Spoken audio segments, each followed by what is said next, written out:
Binabati ko po kayo mga kapatid at kapwa mananampalataya at mga kababayan sa Barcelona. Magpasalamat po tayo sa Diyos. 25 taon na pala ang personal na parokya ng Komunidad Filipina de la Inmaculada Concepcion y San Lorenzo Ruiz en la Iglesia de Barcelona. Pero nagsimula po ang ministeryo ito higit pa sa 25 taon. Kaya panahon din po ito ng baliktanaw, pasasalamat na may pag-alaala sa mga kapatid natin na sa simula pa hanggang sa ngayon ay naging bahagi ng ating parokya. Ang iba sa kanila ay kapiling na ng Panginoon. Ang iba naman ay masiglang-masigla pa sa ating parokya. Sana po ay huwag masira sa atin, mawala sa atin ang kamalayan na ang ministry po sa Barcelona ay isang misyon.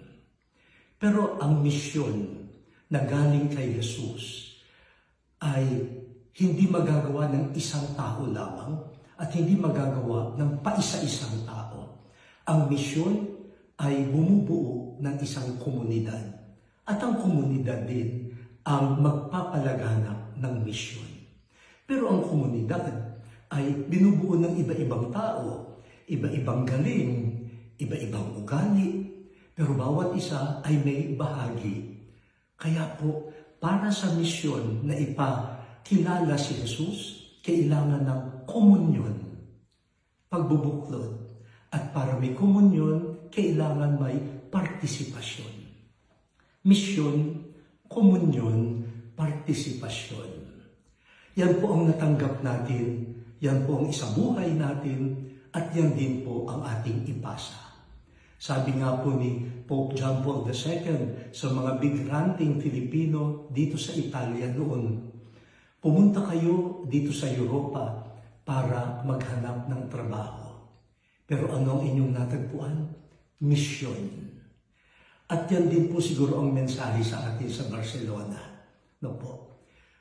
Naghahanap tayo ng trabaho, pero hinanap tayo ng Diyos para magkamisyon.